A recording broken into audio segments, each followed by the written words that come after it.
Je ne veux pas aller jouer aux cartes chez Thérèse. Je ne suis pas coiffée. Qu'est-ce que ça peut bien faire, même pas coiffée? Tu es la plus belle à mes yeux. Arrête tes salades. Je sais ce qu'elle pensera. Elle s'imaginera elle-même, elle dira aux autres que nous n'avons plus les moyens et que je distance mes rendez-vous chez le coiffeur. Ça, c'est un jugement. Daniel l'a expliqué hier. Tu t'en souviens pas? C'est quand même ça qu'elle pensera. En gérant tes pensées, tu devrais plutôt décider qu'elle ne remarquera pas ta coiffure. C'est tout. Elle verra quand même ma tête, cette vipère. Attention à ce que tu dis. Premièrement, ce n'est pas une vipère. Et maintenant, change ta manière de voir la situation. Décide qu'aujourd'hui, tu es rayonnante d'amour et plus belle que jamais. Tu verras, Thérèse et les autres seront de cet avis. Tu as raison, pardonne-moi mon attitude de vieille folle. Dis, j'annule, tu n'es pas une vieille folle. J'annule. Quelle perspicacité à ce monsieur. Il apprend vite et bien, bravo.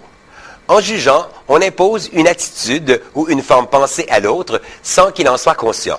Il est momentanément dans une forme pensée négative, bien que cela ne fasse pas partie intégrante de sa personnalité ou dans une situation donnée. Le dialogue présenté n'est qu'un pâle exemple de jugement. On a trop souvent l'habitude de décider pour l'autre en lui prêtant des intentions. Il n'acceptera jamais. Il ne voudra pas. C'est impossible que ça fonctionne. Il est trop ceci ou cela.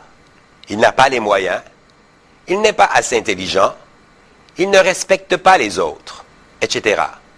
Lorsque j'entends ce genre d'aberration, je riposte tout de suite.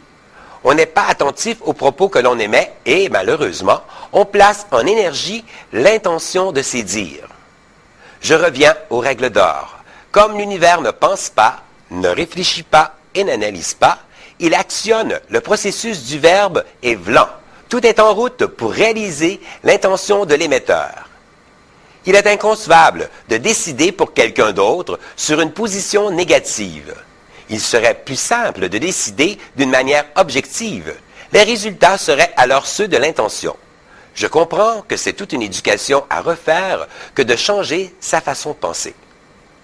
Les comprimés ont pour objectif de vous expliquer comment, dans différentes situations, on peut transformer le négatif en positif et également de vous familiariser avec toutes les facettes du mécanisme de la pensée.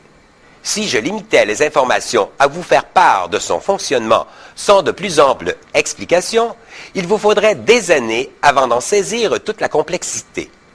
Même avec la meilleure volonté du monde et une attention toute particulière, dans l'apprentissage de cet enseignement, vous feriez une multitude d'erreurs qui, finalement, vous donneraient des résultats négatifs, sans que vous sachiez trop pourquoi. Avant de reconnaître que vous seriez la cause première de cette situation, il vous serait plus facile de blâmer l'univers, alors que cette énergie est parfaite. Il m'a fallu des années d'expérimentation avant de mettre au point cette technique.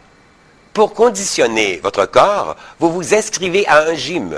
Vous investissez des heures toutes les semaines, sans compter le temps des déplacements et les frais qui s'y ajoutent.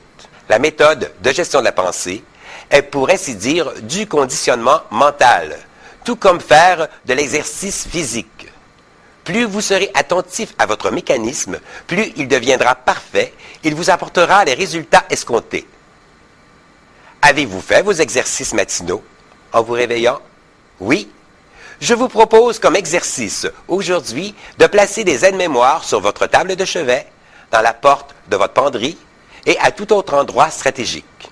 Vous avez oublié de le faire ou vous n'y avez pas accordé d'importance. Sachez qu'il s'agit là d'un outil capital pour bien gérer ses pensées toute la journée. Ciao!